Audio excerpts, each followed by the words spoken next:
Po, pesha ishte shumë e madhe, sepse patëm protagonist që kanë qenë edhe dëshmitar të rrugtimit tonë në shtetëformim, janë njerëz që përfaqësojnë edhe autoritete kështu universitare që janë kompetent në ato që e flasin sepse e ligjerojnë, dhe njerëz me media që kanë qenë këtu që para luftës, gjatë luftës dhe deri te shtetëformimi. Dhe këta njerëz kredibil e krijonin atmosferën e neutralitetit a priori, sepse ata s'kishin siklete elektorale politike të brendshme të Kosovës, po si vëzhgues të vëmendshëm profesional dhe aspektin moral, ato që i thonin ishin shumë e peshë. Madje gjatë diskutimeve mos harrojmë Sir Jeffrey Nice, që është një ndër autoritetet më të rëndësishme atë juridikës ndërkombëtare, i parashtroi disa pikë vështrime që ishin me të vërtet fasionante në mënyrën se qysh i kontekstualizante dhe si nxerrte prej kompleksitetit duke i reduktu, duke na i vizatu gabimet e gjykatës speciale, sepse mos të harrojmë, ai ka qenë njeri kryesor i përballë Miloševićit dhe pushtetit tij, dhe është një njeri që ka emocion kuptimin e dijes se çka ka ndodhur këtu, çka ka ndodhur në Jugosllavi me luftrat e Slobodan Miloševićit. Mandej kem pas media shumë të rëndësishme, siç është The Economist, AP, New York Times, Rai, kem pas nga Italia, një intelektual në ardhen ideal i ri atje profesor, që edhe ai pat pikë vështrime fasionante, mandej kem pas edhe autor shumë të rëndësishëm, që kanë qenë edhe bestseller në Amerikë, po që e merren me historinë, interpretimin, kontekstin e paradigmës teknologjike. Figura që kanë memorje. Figura nga që kanë shpërblërja e memorie, Jugoslavisë, nga i kontributi madh edhe i ndjekjes penale ndërkombëtare të Kombëve të figura Bashkuara. që kanë memorie, figura që janë intelektual, figura që kanë qenë protagonist, po figura edhe që në marrje me sipër në kuptimin e disa trive që ju interesonte Kosova në kuptimin e faheve të studimeve tyne, sepse në këtë rast Jason ka qenë një studius shumë serios që ja ka angazhu State Department që ta krijoj një lloj hulumtimi të digjitales edhe memorjes digjitale ose paradigmës së teknologjisë që interpretohet historia. Dhe ai njeri kompetent si me thonat kollajllakun e manipulimit edhe kontrollit në kontekstin teknologjik sot. Edhe pat një shembull shumë interesant, shumë të mirë, që tha e kam bë me AI, e kam bë një film që mohon Holokaustin.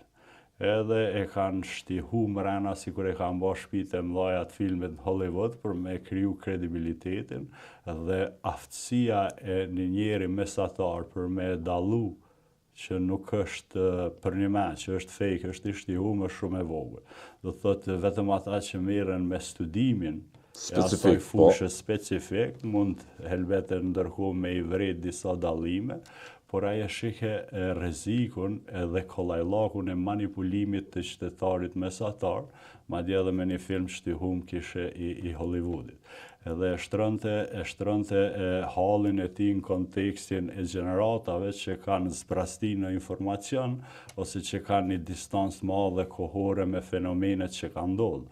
Dhe shpejtësia e jetës, mënyra e fast food thinking, mënyra e publikës këtu e kanë çuar në avantazh mendjen që do manipulim. Dhe e shihe si domosdoshme, sepse ne shpeshherë këtu kur të flasim për të kaluamën, sikur e krijojmë një lloj refuzimi në ato se hajt se ka kalu. Ai bashat kollajllakun e lëmjes së gjanave pa i përsërit në kontrollin masdore e shike rrezikun se çysh manipulohen sot masat. Jeffrey Nice është një figurë e rëndësishme e drejtësisë penale ndërkombëtare, thatë vetë është përballur me Miloševićin si prokuror i Tribunalit Hagës. Cilat ishin gjetjet kryesore të tij që e bën gjykatën dhomat e specializuara son Hag të lëkun të shkundën nga droja që nga ato shkelje që kanë mundur të bëjnë në gjithë këto 6 vite. Të gjitha ato shkelja që janë evidentu prej mendjeve juridike që janë kredibile, i renditke, po me një autoritet kështu fundor, kompetent, edhe ajo përshtypja që ka mbani në mënyrën se qysh e shifte komplet procesin ishte cilësimi i tij që në starë që ky gjyq politik.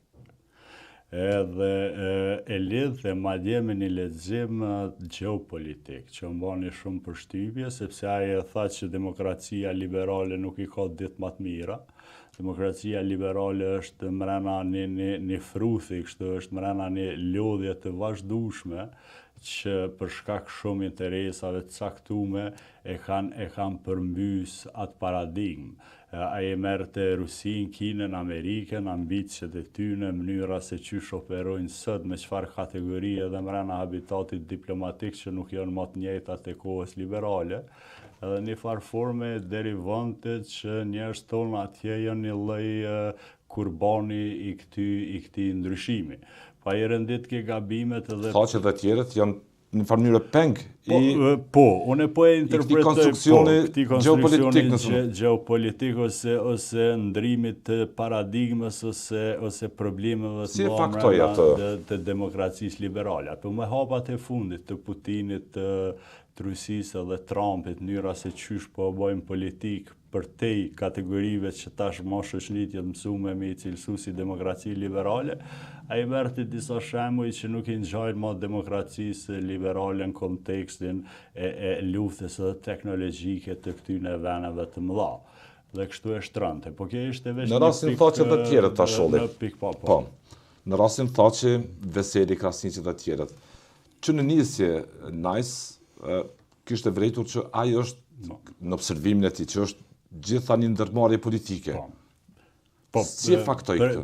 Prej fillimi, po mënyra se qysh i kanë marrë, rregullat qysh i kanë shkel, thirrjet, shantazhet që kanë nisë me votimin ose rikthejmë memorien edhe e kujtojmë se mbi çka është ndërtu presioni. E shihni që presioni është i ndërtuar mbi disa premisa kështu të shtihume, se nëse nuk e bën parlamenti jonë, nëse nuk e voton për shkak të një sikletit Dick Martit që e krijoi kontekstin spektakular, kështu nëse mujmë me thonë qëllimshëm, nëse i marrim edhe mënyrë, sepse mos harrojmë, ajo akt akuze ka humbur pikë referimin e vet.